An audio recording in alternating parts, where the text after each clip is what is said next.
ప్రత్యేకమైనటువంటి పాట పాడాలి అన్న ఆశ కలిగినటువంటి వారు క్రొత్త పాటలు నేర్చుకుని ఉంటే రేపటి దినము పాటలకు అవకాశం పడుద్ది. మనకి 3 రోజులు సభలు, రేపు ఎల్లుండి అవతరులేండి కనుక పేర్లు ఎక్కువ ఉన్నాయి అనుకోండి. ఎందుకంటే ఒక మీటింగ్కి వచ్చి 4-3 పాటల కన్నా ఎక్కువ మంది ఇచ్చారనుకోండి, రోజుకి సమయాన్ని బట్టి 3కి లేకపోతే 4కి పాటలు ఇవ్వడం జరుగుద్ది. ఒకవేళ ఎక్కువ మంది ఉంటే ఆఖరి రాత్రి పాటలు ఇవ్వడం జరుగుద్ది. కనుక రేపు ప్రత్యేక పాటలు అవకాశం ఇస్తాం కనుక రేపు పాటలు చక్కగా నేర్చుకొని, కొత్త పాటలు నేర్చుకొని పాడడానికి ప్రయత్నం చేయండి. డబ్బులేమి లేదు, దేవునికి స్తోత్రం. గత సంవత్సరంలో కదా కనుక దేవుని నామానికి మహిమ కలుగును గాక.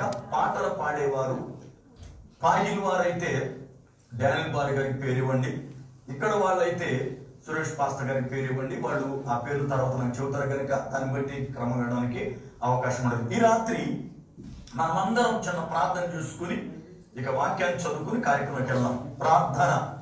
మహోన్నతుడు అయిన పరమ తండ్రి, నీ పాదముల వందనాలు స్తోత్రాలు చెల్లిస్తున్నా. మీ అత్యంతమైన కృపను బట్టి దేవా, ఈ యొక్క రాత్రి కాలం వేళ మీ పాద సన్నిధిలో మిమ్మల్ని ఘనపరచడానికి ఇచ్చిన గొప్ప కృప కొరకే స్తోత్ర.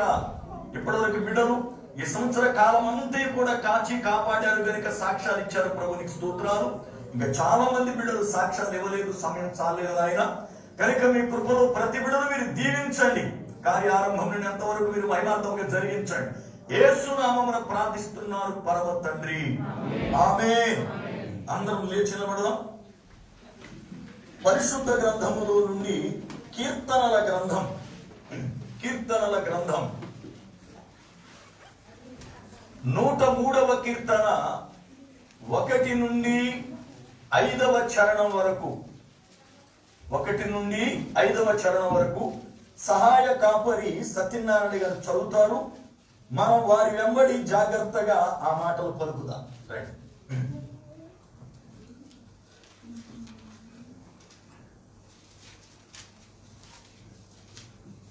కీర్తన గ్రంథం 103వ కీర్తన.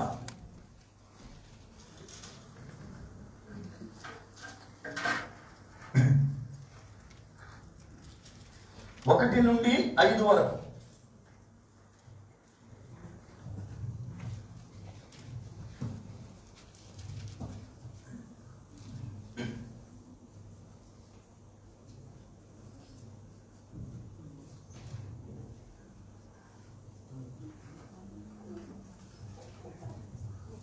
కొంచెం పైకి లేకుండా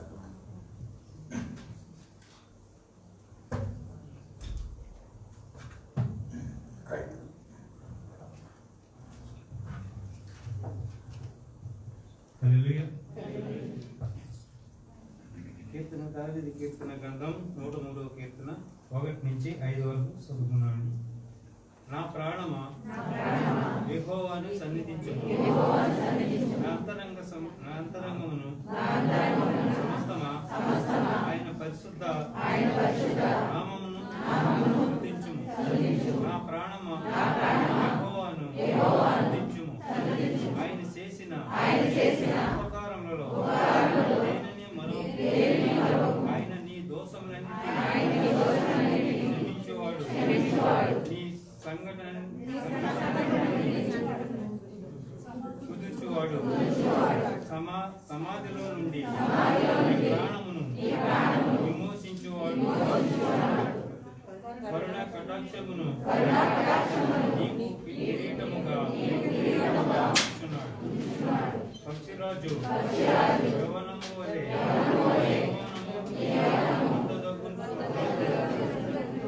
యేసుతో హృదయమును పరుస్తున్నాడు. దేవునికి స్తోత్రం. హల్లెలూయా. రైట్. అలాగే నిలబడి ఉందాం. బైబిల్ గ్రంథాలు మీ వెనక కుర్చీలో పెట్టుకోండి. సేవకులు అందరూ కలిసి, సహాయ కాపరులు, ముఖ్య కాపరులు కలిపి ఆరాధన నడిపిస్తారు. నలుగురు కూడా కింద లైన్లో నిలబడండి. మీ మైకు మీరు తీసుకోండి, మనిషికో మైకు.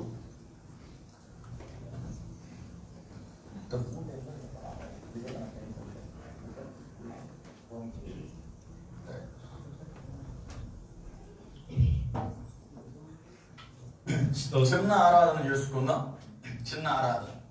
చెప్తాం హల్లెలూయా చెప్తాం హల్లెలూయా హల్లెలూయా హల్లెలూయా హల్లెలూయా హల్లెలూయా గొప్ప దేవానికి స్తోత్రములయ్యా అందరూ హృదయములు తెచ్చి బిగ్గరగా ఆయన కృతజ్ఞతలు చెల్లించండి సమర్థంగా కాపాడండి స్తోత్రములు హల్లెలూయా హల్లెలూయా హల్లెలూయా మనకు ఆయుష్నిచ్చిన దేవుని, ఆరోగ్యం ఇచ్చిన దేవుని, ఆయనకి స్తోత్రం స్తోత్రం స్తోత్రం దేవుని స్తుతించాలి. హల్లెలూయా హల్లెలూయా హల్లెలూయా హల్లెలూయా హల్లెలూయా హల్లెలూయా హల్లెలూయా గొప్ప దేవానికి స్తోత్రం స్తోత్రం స్తోత్రం స్తోత్రం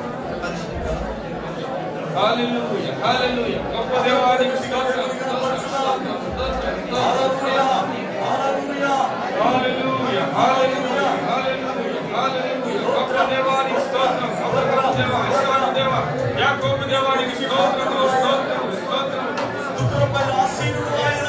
పౌలు ప్రభువానికి వందనాలు ప్రభావశక్తి ఆయన స్తోత్రం స్తోత్రం స్తోత్రం స్తోత్రం ఆరాధనీయుడా ఆరాధనకు పాత్రుడా ఆరాధనీయుడా ఆరాధనకు పాత్రుడా అందుకొనుమా ఆరాధన ఆలకించును ఆత్మతో నిలచి అందుకొనుమా ఆరాధన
ప్రార్థన చేస్తారు, ప్రార్థన చేసుకుందాం. మహాగణుడైన పరమ తండ్రి, పరిశుద్ధుడ దేవాని పాదములకి వందనాలు స్తోత్రాలు చెల్లించుకుంటున్నాం ప్రభా.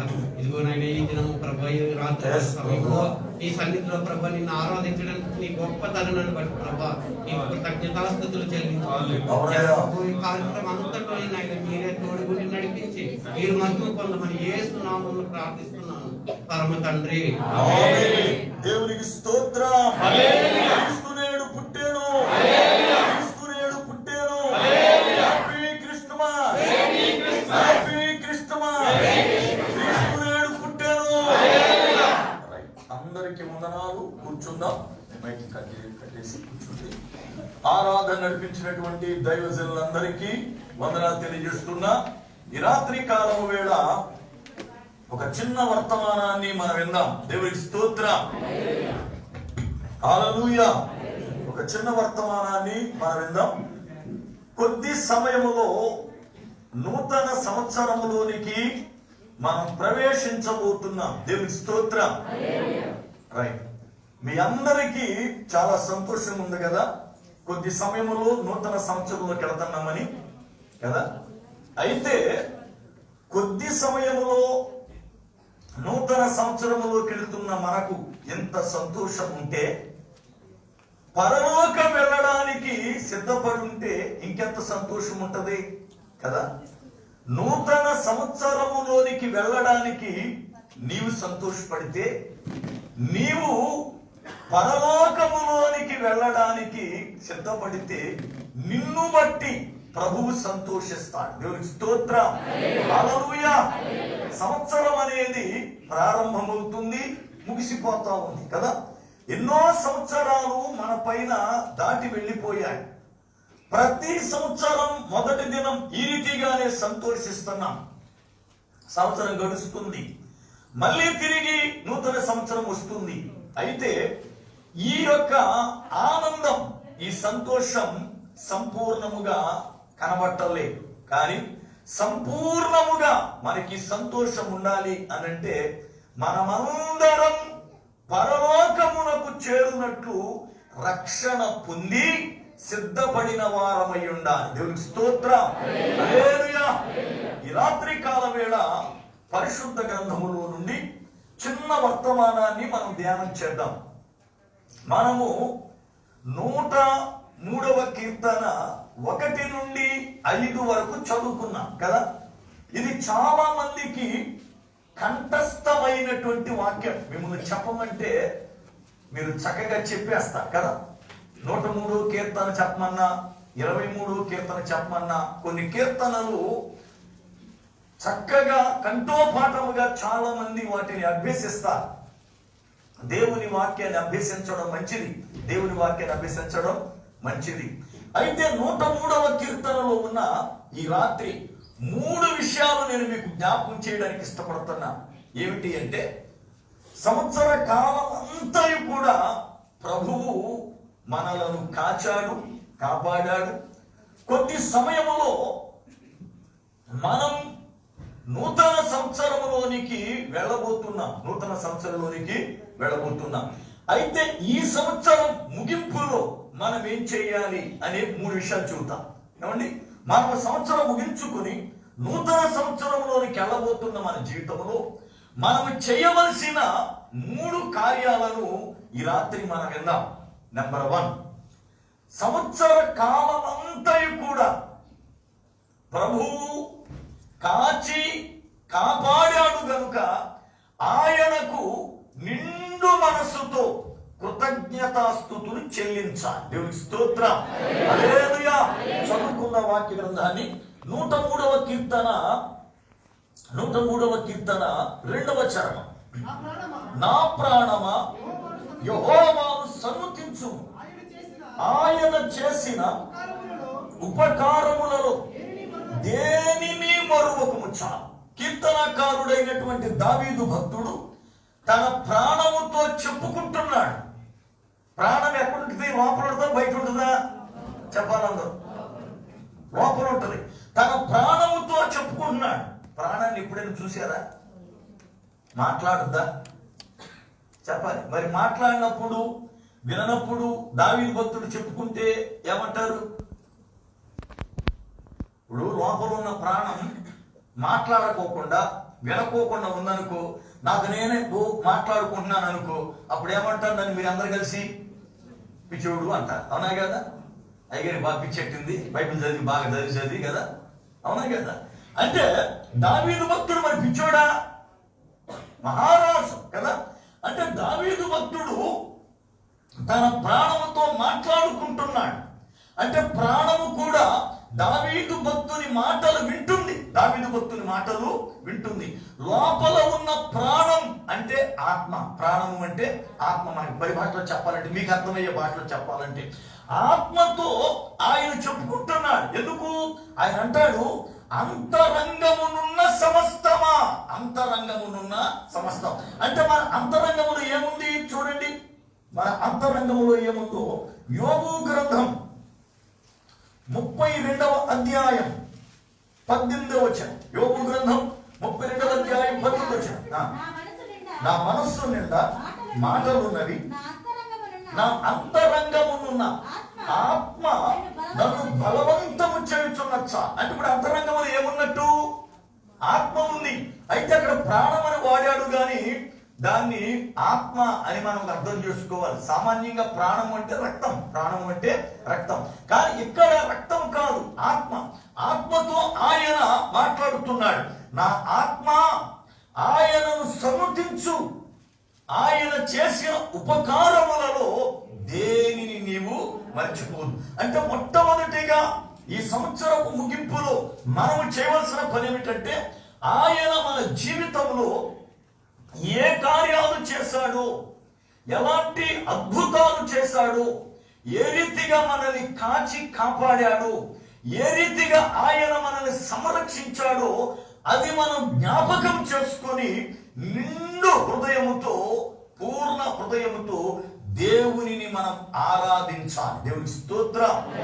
చాలా మంది ఈ దినం సంవత్సరపు ముగింపని ఆర్భాటాలు చేసేవారు చేస్తున్నారు, త్రాగేవారు త్రాగుతున్నారు, ఇష్టానుసారముగా గంతులేసేవారు వేస్తున్నారు. అయితే దేవుని పిల్లలమైన మనం చేయవలసిన పని ఏంటి?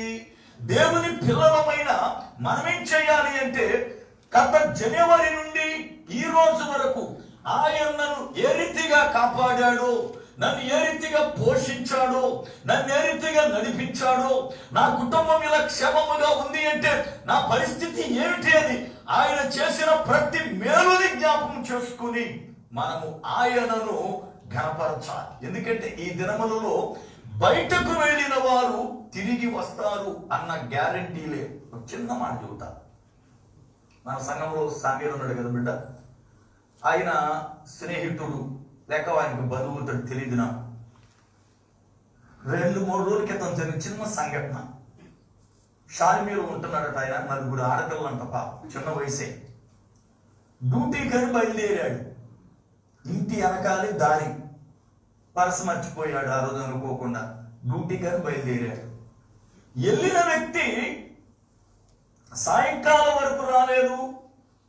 అందరూ రూమ్లో ఉన్నవారు ఎవరంటే పరస మర్చిపోయాడు, ఎవరైనా పోలీసులు పట్టుకున్నారేమని వాళ్ళు సుమారుగా పోలీస్ స్టేషన్లన్నీ తిరిగారు. విచిత్రం ఏంటంటే ఆయన ఇంటి వెనకే యాక్సిడెంట్ జరిగి చనిపోయాడు. ఇంటి వెనకే. వీళ్ళకి తెలుసు యాక్సిడెంట్ జరిగిందని, చనిపోయాడని తెలుసు. కానీ చనిపోయింది ఈ కుర్రోడని తెలియదు, చనిపోయాడని తెలుసు. ఇవాళ మరణం ఎంత భయంకరంగా ఉంది చూడండి. యవనస్తుడు, 4 ఆడపిల్లలు. ఏమండి, నూతన సంవత్సరంలోకి ఇంకొక 2 రోజులు అడుగు పెడతాడు. ఆ కుటుంబం పరిస్థితి ఏంటంటారు ఇవాళ? ఆలోచించండి. ఒక 10 రోజుల క్రితం మన బిల్డింగ్ అంటే ఇప్పుడు రామకృష్ణ బిల్డింగ్ ఉంది కదా, అది వెనక వైపు ఎవరో ఒక లేడీ తెల్లవారుజామున 4:30-5 ప్రాంతంలో పైనుండి కింద పడి తల పగిలి చచ్చిపోయింది. ఇవాళ మరణాలు ఎంత ఘోరంగా ఉన్నాయి. దేశాన్ని విడిచి, కుటుంబాన్ని విడిచి, బిడ్డల్ని విడిచి ఇక్కడ కష్టపడి ఏదో కుటుంబం బాగు చేసుకుందామని వచ్చినటువంటి జీవితాలలో దుఃఖకరమైన కార్యాలు జరుగుతుంటే నిజముగా గుండె పగిలిపోతూ ఉంది. బయటికి వెళ్ళిన వారు తిరిగి వస్తారని గ్యారంటీ లేదు.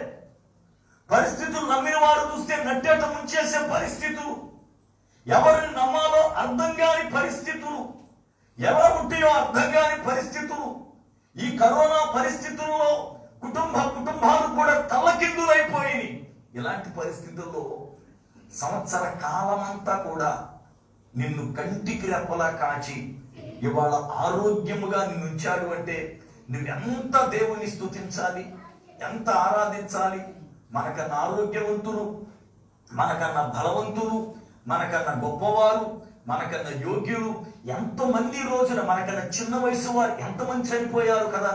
ఈ సంవత్సరంలో ఎన్ని విపత్తులో ఎలాంటి పరిస్థితులలో సంవత్సర కాలం అంతా కూడా నిన్ను నడిపించాడు అంటే కేవలం దేవుని కృపే, కేవలం దేవుని కృపే. ఆ కృపకు నువ్వు ఎంత స్తుతి చెల్లిస్తే ఆయన రుణం తీరుతుంది. ఆ కృపకు నీవెంతగా ఆయన్ని గణపరిస్తే ఆ కృప తీర్చుకోగలం. ఆ కృపకు ఆయనకి ఏమి చెల్లించగలం? కీర్తనాకారుడు అంటాడు, నా ప్రాణమా, నా ఆత్మ ఆయన చేసిన ప్రతి ఉపకారములలో దేనిని మరిచిపోవద్దు. ఒకవేళ చిన్నదనుకున్నావేమో, ఆ చిన్నదే ఒకవేళ ఆయన కార్యం చేయకపోతే నీ జీవితంలో సుడిగుండమయ్యేదేమో. చాలా సార్లు అనుకుంటాం, చిన్న పనే కదండి, ఏముందిలే అనుకుంటాం. కానీ ఆ చిన్నదాని వెనుక ఒకవేళ నీకు ఎంత నష్టం ఉందో నీకు తెలియదు. ఆ చిన్నదాన్ని కూడా నీకు తగలనీయకుండా, చిన్న విషయంలో కూడా ప్రభు నీ దగ్గరికి రానియకోకుండా నిన్నెంతగా కాచి కాపాడాడు ఆలోచించు. అనగా ఈరోజు మనం చేయవలసిన పని ఏమిటంటే, ఈ సంవత్సర కాలములో ఎంతగా కాచి కాపాడాడు దేవుడు నిన్ను. ఉద్యోగం లేదు, జీతాలు లేవు, అలాగని నువ్వెక్కడ అప్పు చేసావా? చేయలేదు. మరి ఎప్పుడైనా వస్తున్నావా? ఉండలేదు. మరి ఎలా పోషించబడ్డావు? ఎలాగ దేవుడు నిన్ను కాపాడుకుంటొచ్చాడు? నిన్ను ఒకరి దగ్గర అప్పు చేయనీయకుండా, ఏ పూట వస్తు పెట్టనీయకుండా, ఈ ఉద్యోగాలు లేని టైంలో ఎంతో ఇరుకుతో ఇబ్బందితో నడుస్తున్న దినాల్లో దేవుడు నిన్ను ఎంతగా కాచాడు, ఎంతగా పోషించాడు, ఎంతగా భద్రపరిచాడు ఆలోచించండి. అంటే ఈ దినం మనం చేసిన పర్యటన మొట్టమొదటిగా దావీదు భక్తుడు చెప్పినట్టుగా నిండు హృదయముతో దేవునిని మనం ఘనపరచాలి. దేవునికి స్తోత్రం, హల్లెలూయా. ఆయన చేసిన మేలు ఎవరు చేయలేరు మన జీవితంలో. ఆయన చేసిన ఉపకారములు మనం ఎన్నడికి తీర్చలేం, నిజముగా ఆయన మన ఎడల దయానీయుడు. మనుషులు ఒకవేళ మనల్ని గాయపరచొచ్చు, మనుషులు ఒకవేళ మోసం చేయొచ్చు, మనుషులు ఒకవేళ మనల్ని కష్టకాలములు విడిచిపెట్టేయొచ్చు, మనుషులు ఒకవేళ మన జీవితాలని అల్లము కల్లోలము చేయాలని అనుకోవచ్చు. కానీ నువ్వు నమ్మిన దేవుడు, నువ్వు విశ్వసిస్తున్న దేవుడు, నువ్వు ఆరాధిస్తున్న దేవుడు నమ్మదగిన దేవుడు. దేవునికి స్తోత్రం. పౌలు గారికి ఒక వ్యాధి ఉంది. దాని విషయంలో 3 సార్లు ప్రార్థన చేశాడు. ప్రభువా, ఇది నా నుండి తీసేయకూడదా? నేను చాలా బలహీనుడవుతున్నా. ఇంత దైవజనుడైన నేను ఈ బలహీనతో ఉంటే ఎలాగ నీ సేవ చేయగలనయ్యా? నన్ను అందరూ చూసి నవ్వుతారు కదా, ఇది తీసేయి అని అంటే ప్రభు ఒక మాట అన్నాడు, నా కృప నీకు చాలు, అది అలాగే నీలో ఉండని. తీసేయలేదు, అది నీలో ఉండని అన్నాడు. మనం ఒకవేళ ఈ సంవత్సరములో కొన్ని కష్టాలు, కొన్ని ఇబ్బందులు, వ్యాధి బాధలు నలిగిపోయేవేమో, ఇప్పటికీ ఇంకా నలుగుతున్నావేమో. నువ్వు ఎన్నిసార్లు ప్రార్థన చేసినా అది తగ్గట్లేదేమో, ఎన్నిసార్లు ప్రార్థన చేసినా సమస్య తీరటం లేదేమో, ఎన్నిసార్లు ప్రార్థన చేసినా విడుదల దొరకట్లేదేమో. అయితే ఉండని, ఎందుకో తెలుసా? అది దేవుడు నీకు ఉండడం మేలు అని ఉంచాడు. దేవునికి స్తోత్రం. పౌలుతో అంటాడు, నువ్వు హెచ్చిపోకుండు నిమిత్తం, నువ్వు గర్వపడకుండు నిమిత్తం. ఎందుకని? దేవుని పిల్లలు గర్వపడకూడదు. కారణం, గర్వం అనేది నాశనానికి ముందు నడుస్తుందట. ఏం నడుస్తుంది? ఒక మనిషి నాశనమైపోవడానికి గర్వం ముందు నడుస్తుంది. కనుక నా పిల్లలు ఎవరు గర్వపడకూడదని దేవుడే ఒకవేళ నీకు గాయాన్ని పెట్టాడేమో, దేవుడే నిన్ను ఒకవేళ శ్రమకు అప్పగించాడేమో, దేవుడే ఒకవేళ నిన్ను తగ్గించాడేమో. దాన్ని బట్టి దేవా నేను ఎలా ఉండడం నీకు ఇష్టమో నీకు తెలుసు, నా బ్రతికి ఎలా ఉండడం ఇష్టమో నీకు తెలుసు, నా జీవితాన్ని ఎలా పోషించడం నీకు ఇష్టమో నీకు తెలుసు, నన్ను ఎలా బలపరచడమో నీకు ఇష్టమో నీకు తెలుసు. కనుక నన్ను ఈ సంవత్సర కాలములు ఇలా ఉంచినందుకై నీకు స్తోత్రం అని చెప్పి దేవుడు మేలు చేసినప్పుడే కాదు, మన జీవితంలో ఆయన చేసే ప్రతి కార్యమును బట్టి కూడా దేవుని స్తుతించాలి. దేవుని స్తోత్రం, హల్లెలూయా. ఒకటి. రెండవది, మనం ఈ సంవత్సరం ముగింపులో చేయవలసిన రెండవ కార్యం ఏంటి అనంటే, కీర్తన 103వ కీర్తనలోనే 3వ చరణములో ఆయన చక్కని మాటలు మాట్లాడాడు. ఆయన నీ దోషములన్నిటినీ క్షమించువాడు, నీ సంకటములన్నిటినీ కుదుర్చువాడు. చాలు. ఇక్కడ కీర్తనకారుడు తనని తాను పరీక్షించుకున్నాడు. నాకు దోషాలున్నాయి, నేను దోషిని, నాకు సంకటములు ఉన్నాయి, నాలో సంకటాలు ఉన్నాయి. అంటే ఇప్పుడు ఈ దోషములన్నిటినీ క్షమించువాడు ఆయనే అని అంటే తనని తాను పరీక్షించుకున్నాడు. ఈ రెండవది, మనం చేయవలసిన పని ఏంటంటే, సంవత్సరం ముగింపుకొచ్చాం, ఇక నూతన సంవత్సరాలకు అడుగు పెడుతున్నా గనక ఈ సంవత్సర ప్రారంభం నుండి ముగింపు వరకు ఎక్కడెక్కడ పడిపోయాను, ఎక్కడెక్కడ తప్పిపోయాను, ఎక్కడెక్కడ బలహీనమయ్యాను, నేను జనవరి 1 రోజున తీసుకున్న తీర్మానములో నుండి ఎక్కడ తొలగిపోయానని మనలను మనమే పరిశీలన చేసుకోవాలి. మీ అందరినీ ఒక మాట అడుగుతా. జనవరి మాసములో మీకున్న ఆధ్యాత్మిక స్థితి, జనవరి మాసములో మీరు చక్కగా ప్రార్థించిన రీతిగా, జనవరి మాసములో మీరు ఉత్సాహముగా దేవుని మందిరానికి వెళ్ళినట్లుగా, గత జనవరి మాసములో మీరు చక్కగా బైబిల్ చదివినట్లుగా, జనవరి మాసములో మీరు చక్కగా దేవునికి కృతజ్ఞత అర్పణలు అర్పించినట్లుగా, ఈ సంవత్సర కాలములో అన్ని నెలల్లో కూడా అలాగే నిలబడ్డారా, లేక లాస్ట్కి వచ్చేలకి త్రుటిల్లిపోయారా? పరిశీలన చేసుకోవాలి. ఎందుకంటే ప్రారంభములో ఉన్నటువంటి ఆసక్తి, ప్రారంభములో ఉన్నటువంటి తృష్ణ, ప్రారంభములో ఉన్న బలం, ప్రారంభములో ఉన్న ప్రార్థన, ప్రారంభములో ఉన్న ప్రేమ, ప్రారంభములో ఉన్న మంట రోజులు గడిచే కొలది చల్లారిపోయింది. గత జనవరిలో నువ్వెన్నో తీర్మానాలు తీసుకుని ఉంటావు. ఈ సంవత్సరం ఏమైనా సరే ఇక నేను ఇలా ఉండకూడదు, ఇలాగ బ్రతకాలి, ఏవది సావరేవో తర్వాత సంగతి అని కదా. జనవరి మాసం బాగానే ఉన్నాం, డిసెంబర్ మాసం బాగానే ఉన్నాం, ఆ తర్వాత కొంచెం సన్నగిల్లిపోయి ఉండొచ్చు కదా. జనవరిలో ఉపవాసం ఉండి ప్రార్థన చేసి నీవు ఇప్పుడు ఉపవాసం ఉంటున్నావు ఆఖరికి వచ్చేలకి. జనవరిలో బైబిల్ చదవాలని తృష్ణ కలిగి చక్కగా ఒక్కొక్క అధ్యాయం చదివి నీవు ఆఖరికి వచ్చేలకి అదే తృష్ణ నీలో నిలబడిందా? మొదట ఏ రీతిగా ప్రారంభించావో ముగింపు అలాగే ఉందా? పరిశీలన చేసుకోవాలి. నేను ఎక్కడ మధ్యలో తుట్టిల్లిపోయా, మధ్యలో ఎక్కడ పడిపోయా, మధ్యలో ఎక్కడ నా ఆత్మీయ జీవితం దెబ్బతింది, నేను ఏ రీతిగా జారిపోయే పరిస్థితి వచ్చింది, ఎందుకు జారిపోయా? ఒకప్పుడు ఎంత ఆసక్తిగా దేవుని మందిరం ఉండేదాన్ని, ఒకప్పుడు ఎంత ఆసక్తిగా దేవుని మందిరంలో నడిచేవాడిని, ఒకప్పుడు దేవుని కార్యాలు అంటే నేనే ముందు ఉండేదాన్ని, దేవుని పరిశ్రమలో ఎంతో నిష్ఠ కలిగి సమర్పణ కలిగి చేశా. దేవుని యొక్క పరిశ్రమలో నా గుప్పిళ్ళు మొట్టమొదటిగా ఇప్పేవాడిని, నా గుప్పిళ్ళు ఇప్పేదాన్ని. ఒకప్పుడు ప్రార్థన చేయండి అంటే దైవజనుడు నేనే ప్రార్థన ఎత్తుకునేవాడిని. కానీ ఈ రోజున దైవజనుడు ప్రార్థించండి అంటే నోరు పెగలటం లేదు, దైవజనుడు వాక్యం చదవండి అంటే చదవలేకపోతున్నాం, దైవజనుడు ఫలానా కార్యము చేద్దాము అంటే చెయ్యి చాపలేకపోతున్నాం, దైవజనుడు మాట్లాడుతుంటే ఆ మాట నాలో కార్యాన్ని చేయలేకపోతున్నాయి. ఏం కారణం అంటే మొట్టమొదటి దినమున ఉన్నట్లుగా ఆఖరికి వచ్చే సమయానికి లే. చాలా మంది జీవితాల్లో సంవత్సరపు ఆఖరిలో కూర్చుని పరిశీలన చేసుకోవాలి. చూడండి, ఒక రైతు ఉన్నాడు, వ్యవసాయం ప్రారంభం నుండి పెట్టుబడి పెడతాడు, వ్యవసాయం చేస్తాడు, ఆఖరి పంట అంతా అయిపోయిన తర్వాత కూర్చుని లెక్కలు రాసుకుంటాడు. ఎంత ఖర్చు అయింది, ఎంత అయింది ఏంటంటే. విశ్వాసి కూడా ఆఖరి దినమున ప్రభు పాదాల దగ్గర కూర్చుని, ప్రభువా ఈ సంవత్సరములు 12 మాసాలు కదా, 12 మాసాల్లో ఒక్కొక్క మాసం నా ఆత్మీయ జీవితం పెరుగుతూ వచ్చిందా, లేక నా ఆత్మీయ జీవితం దిగజారిపోయిందా? దిగజారిపోతే ఎందును బట్టి దిగజారిపోయాను, ఏ విషయాన్ని బట్టి దిగజారిపోయాను? జనవరిలో ఉన్నట్లుగా ఫిబ్రవరిలో ఎందుకు లేకపోయాను?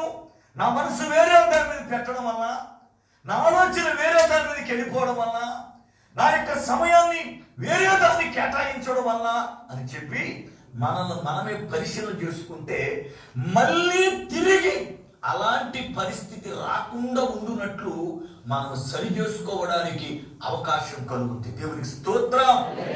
సంవత్సరం గడిచిపోయింది, అయితే ప్రారంభమున ఉన్నట్లుగా ముగింపు లేదు, ముగింపు లేదు. కానీ బైబిల్ అంటుంది కార్య ఆరంభము కన్నా అంతము మేలు, అంతము మేలు. కార్య ఆరంభము కంటే ముగింపు చాలా ప్రాముఖ్యమైనది, ముగింపు చాలా ప్రాముఖ్యమైనది.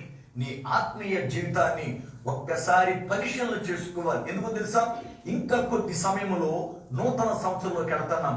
ఈ పరిశీలన చేసుకోకుండా ఇలా వెళ్ళామనుకో, అది అలాగే నడుస్తాం, మీకు అంతే మన జీవితం.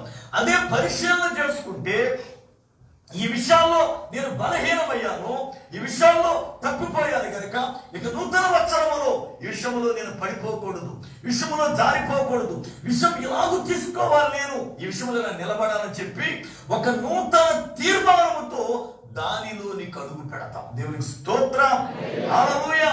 కనుక రెండవది, ఈ సంవత్సరపు ముగింపులో మనం చేయవలసిన రెండో కార్యం తెలుసా, ఎవరికి వారే వారిని వారే పరిశీలన చేసుకోవాలి. ప్రభువా సంవత్సర కాలం అంతా కూడా ఆరోగ్యం ఇచ్చావు కదా, ఆయుష్ ఇచ్చావు కదా, అయ్యా కృపనిచ్చావు కదా, ఎంతో మందికి వాక్యం లేకపోయినా మాకు వాక్యం ఇచ్చావు కదా, అయితే నా ఆత్మీయ జీవితం ఎలాగుంది, నేను ఏ విషయంలో ఇంకా ఎదగాలి, ఏ విషయంలో బలపడాలి, గత సంవత్సరం కన్నా ఈ సంవత్సరం నా జీవితం ఎలాగుంది, గత కాలము కన్నా ఈ కాలం ఎలాగుంది, గత మాసము కన్నా ఈ మాసం ఎలాగుంది అని చెప్పి మనలను మనమే విమర్శించుకోవాలి. ఎందుకో తెలుసా, మనల్ని మనమే విమర్శించుకున్నట వల్లట దేవుని తీర్పులోకి రామట. చూడండి వాక్య గ్రంథాన్ని, కొరింథీయులకు రాసిన మొదటి పత్రిక 11వ అధ్యాయం 30వ వచనం.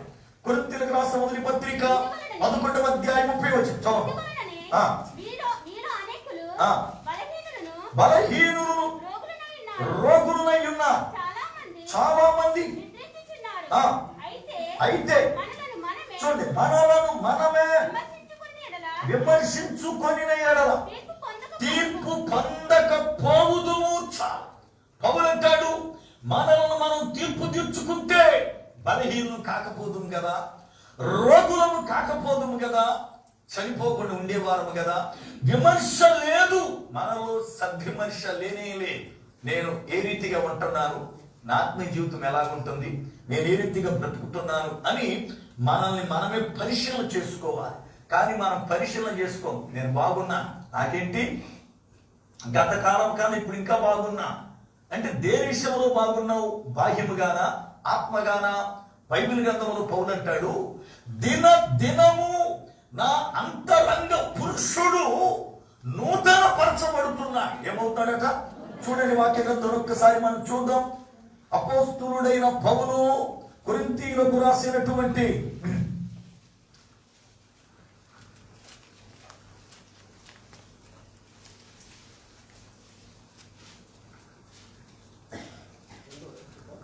రెండవ పత్రిక 4వ అధ్యాయం 16వ వచనం. కావున మేము అధైర్యపడము, మా బాహ్య పురుషుడు కృషించుచున్నను, అంతర్య పురుషుడు దినము నూతన పరచబడుచున్నాడు. బాహ్య పురుషుడు కృషించిపోవచ్చు, కానీ లోపల ఉన్న అంతరంగ పురుషుడు రోజు కొత్తవాడిగా మారుతున్నాడు. దేవుని స్తోత్రం. అంటే పౌలు తనని తాను పరీక్షించుకుంటున్నాడు. ఎలా ఉంటుంది నా ఆత్మీయ జీవితం ప్రతిరోజు, నేనేమైపోతున్నాను నా ఆత్మీయ జీవితములు అని చెప్పి ఆయనే పరిశీలన చేసుకుంటున్నాడు. కనుక ప్రియులారా, సంవత్సరాలు గడుస్తున్న కొలది మనకి వయసు కాదు పెరగవలసింది, ఆస్తి పాస్తులు కాదు పెరగవలసింది, అందచందాలు కాదు పెరగవలసింది, లోపల ఉన్న అంతరంగ పురుషుడు పెరగాలి. అంతరంగ పురుషుడు పెరగాలి, అంతరంగ పురుషుడు బలపరచబడాలి, అంతరంగ పురుషుడు దినము ఎదగాలి, దినదినము ఎదగాలి. దేవునికి స్తోత్రం. 3 విషయాలు చెప్పి ఈ సంవత్సరపు కాలాన్ని ముగించుకుందాం. 3వది, మనము కొద్ది సమయములో నూతన సంవత్సరములోనికి వెళుతున్నాం. అయితే నూతన సంవత్సరములోనికి వెళ్ళేటువంటి మనం ఏం చేయాలి అంటే సిద్ధపడాలి. ఏం చేయాలి? ఇప్పుడు కొత్త ఊరు వెళ్తామనికి ఏం చేస్తాం? సిద్ధపడతాం కదా.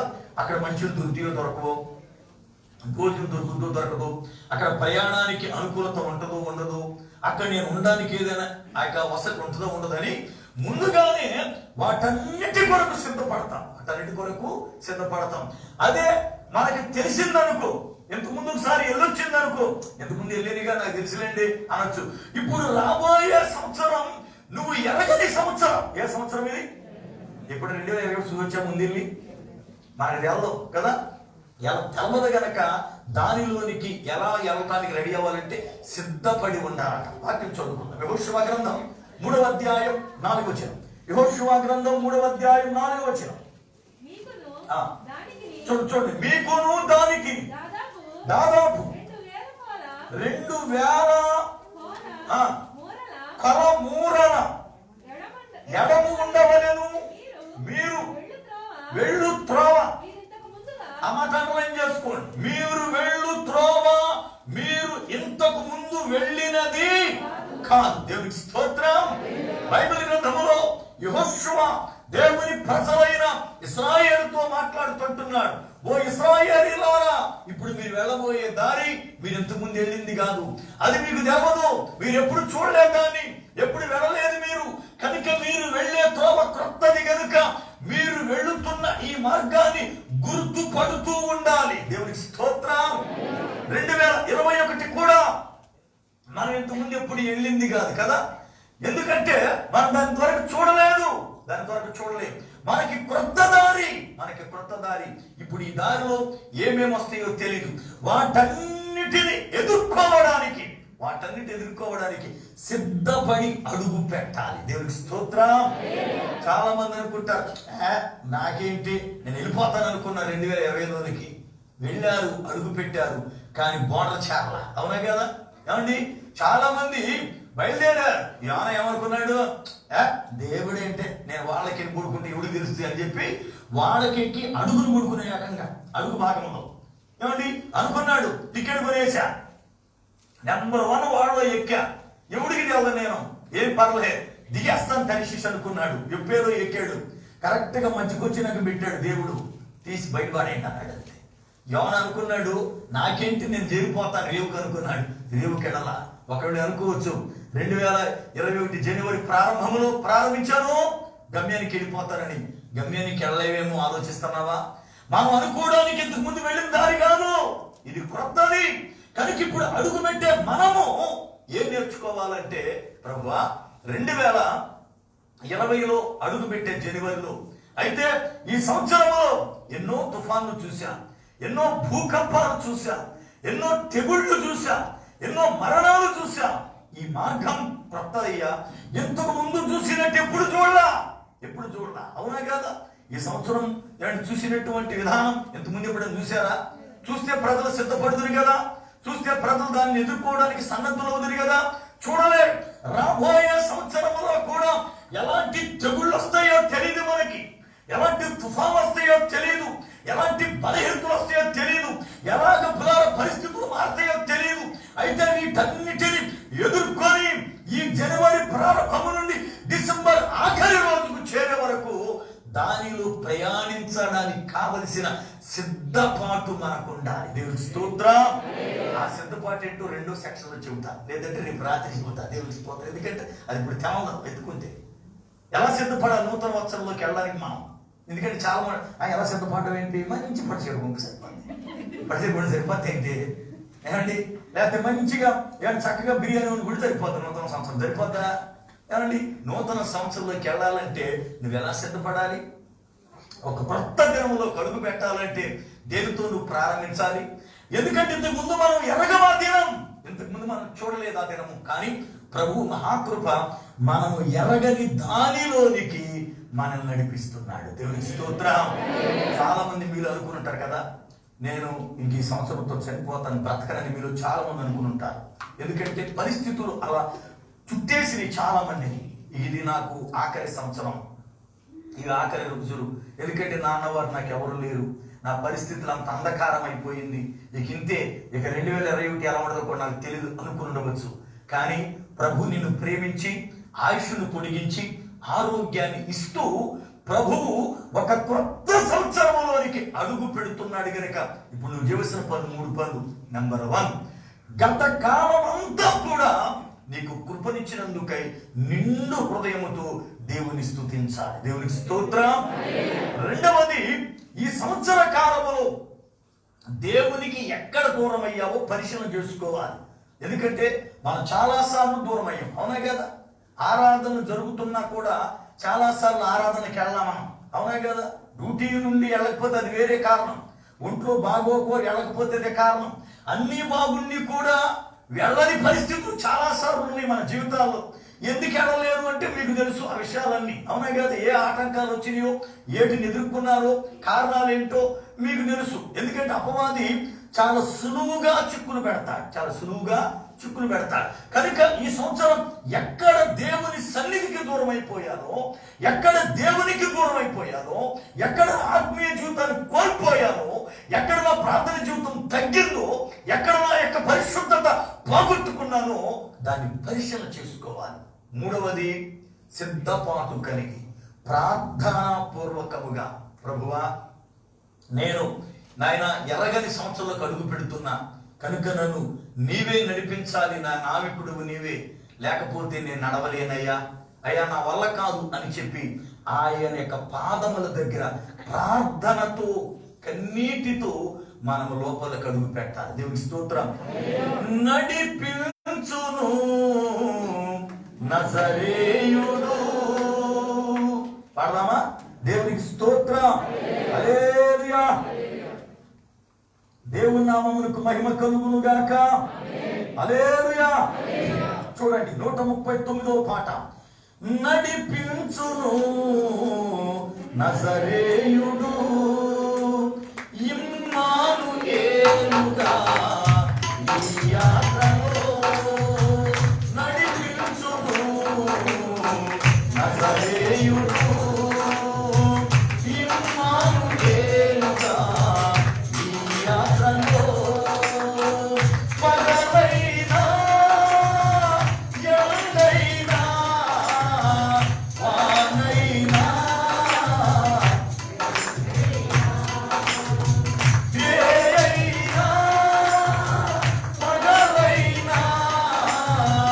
ఎండైనా వానైనా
సంవత్సరాలు నన్ను బలహీనుడు చేయాలనుకున్నప్పుడు ప్రభు నన్ను బలపరిస్తే నేను రాసినటువంటి పాట ఆ పాట నన్ను ఎంతో ఆదరించింది. దారులన్నీ మూసుకుపోయినాయి. ఏం చేయాలో అర్థం కాని పరిస్థితిలో ఆయన దారి అయిన నడిపించాడు. ఆయన కృప. కనుక ప్రియులారా, నూతన సంవత్సరంలో అడుగు పెడుతున్న మనం సిద్ధపాటుతో దానిలో ప్రవేశిద్దాం. అందరు లేచి నిలబడదామా? కళ్ళు మూసుకుందాం. ఒక్క 2 నిమిషాలు హృదయాన్ని తెరిచి ప్రార్థన చేద్దాం. ఈ రాత్రి ప్రభువా, మేము సజీవులుగా ఉన్నాము అంటే నీ కృపే కదా. మేము బ్రతికున్నాము అంటే ఇది నీ కృపే కదా నాయన. ఈ సంవత్సరంలో మాకన్నా గొప్పవారు చేతులు పైకెత్తుదాం ఒక్కసారి మనం. మాకన్నా గొప్పవారు, మాకన్నా యోగ్యులు, మాకన్నా బలవంతులు, మాకన్నా ధనవంతులు, జ్ఞానం కలిగిన వారు అయ్యా జనవరిలో ఉన్నవారు ఈ డిసెంబర్ ఆఖరికి లేరయ్యా. నీకేం చెల్లించగలం? ఈ రాత్రి నిన్ను హృదయంతో నిన్ను ఆరాధించడం తప్ప, కన్నీటితో నీ పాదములు కడగడం తప్ప ఏం చెల్లించగలం ప్రభువా? ఏం చెల్లించగలమయ్యా? నిన్ను హృదయంతో స్తుతిద్దామా? నిన్ను హృదయంతో ఆయన కనపరుచుదామా? మనల్ని మనం పరిశీలన చేసుకుందామా? ఒక్క గడియ మనల్ని మనం పరిశీలన చేసుకుందామా? ప్రభువా, నా బ్రతుకులో ఆయన దేని విషయంలో పడిపోయానో, దేన్ని బట్టి గర్వపడ్డానో, దేన్ని బట్టి అతిశయపడ్డానో ఒక్కసారి స్వామి నన్ను జ్ఞాపకం చేసుకోనండి అయ్యా. పరిశీలన చేసుకోవడానికి సహాయం దయచేయి. కనికరము చూపు ప్రభువా. చిన్న పరిశీలన. నీ ప్రార్థన జీవితం ఎందుకు పడిపోయింది తమ్ముడు? ఒకప్పుడు మంచి ప్రార్థన పరుడు కదా అన్నా, ఒకప్పుడు మంచి ప్రార్థన జీవితం కలిగిన తల్లి కదా తల్లి. ఈనాడు ఏమైంది నీ ప్రార్థన? ఏమైందా భక్తి? లోకాశంలో పడిపోయావా? ఒక భోగాల్లో పడిపోయావా? లోక మాలిన్యం నిన్ను పాడు చేసిందా? ఏ విషయంలో తప్పిపోయావో ఒక్కసారి పరిశీలన చేసుకో. నూతన వచనంలో అడుగు పెడుతున్నా కదా అయ్యా. నాకు తెలియని సంవత్సరంలోకి వెళ్తున్నా, తెలియని మార్గంలోకి వెళ్తున్నా స్వామి. నడిపించవా? నన్ను నడిపించవా? నువ్వు నడిపించకపోతే ఎవరు నన్ను ఆదరించలేరయ్యా. నువ్వు నడిపించకపోతే ఎవరు నన్ను నడిపించలేరయ్యా. నడిపించు ప్రభువా. యెహోషువ అంటున్నాడు, మీరెంతకు ముందు ఎన్నడూ వెళ్ళని త్రోవ ఇది. కనుక వెళుతున్న మీరు సిద్ధపడాలి. హల్లెలూయా, హల్లెలూయా.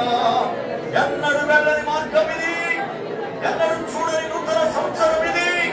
ఈ సంవత్సరం అడుగు పెడుతున్నా అందరికి చాలనట్లుగా, ఆ మళ్ళీ తిరిగి డిసెంబర్ మాసంలోకి చేరినట్లుగా ఆయన నడిపించాలి. సిద్ధపాటుతో అడుగు పెడదాం, సిద్ధపాటుతో అడుగు పెడదాం. ప్రార్థన చేసుకుందాం. సర్వకృపానిధివగు పరమ తండ్రి, ఈ మానవుల కొందనాలు స్తోత్రాలు చెల్లిస్తూ ఉన్నారు ప్రభువా. నీ గొప్ప కృపను బట్టి, దేవాదాయాన్ని బట్టి ఎంతగానో క్షేమకరముగా కాచి కాపాడారు ప్రభువా. నీ స్తోత్రం చెల్లిస్తున్నామయ్యా. నేను అడుగు పెడుతుండగా నీ గొప్ప సన్నిధి మాతో ఉంచి మహిమ పొందునట్లుగా నడిపించండి. యేసు శక్తి గల నామములో ప్రార్థిస్తున్నారు పరమ తండ్రి. ఆమేన్. దేవునికి స్తోత్రం. హల్లెలూయా, హల్లెలూయా, హల్లెలూయా. క్రీస్తు నేడు పుట్టెను, క్రీస్తు నేడు పుట్టెను, క్రీస్తు నేడు పుట్టెను. Happy Christmas, happy Christmas, happy Christmas. క్రీస్తు నేడు పుట్టెను, క్రీస్తు నేడు పుట్టెను. Wish you happy new year. Same to you. Wish you happy new year. చప్పట్లందరూ కూడా wish you happy new year. Wish you happy new year. Wish you happy new year. Wish you happy new year. అందరికీ వందనాలు. ఈ నూతన సంవత్సరములోనికి ప్రభు మహాకృప దేన సేవకుడైన నన్ను నాకు అప్పగించినట్టు మీ అందరినీ క్షేమముగా నూతన వత్సరములోనికి ప్రవేశపెట్టిన ప్రభుకి చేతులెత్తి స్తోత్రాలు చెల్లిద్దాం. స్తోత్రం, స్తోత్రం, స్తోత్రం, స్తోత్రం, స్తోత్రం, స్తోత్రం, స్తోత్రం, స్తోత్రం, స్తోత్రం, స్తోత్రం. హల్లెలూయా, హల్లెలూయా, హల్లెలూయా. అందరూ కూర్చున్నాం.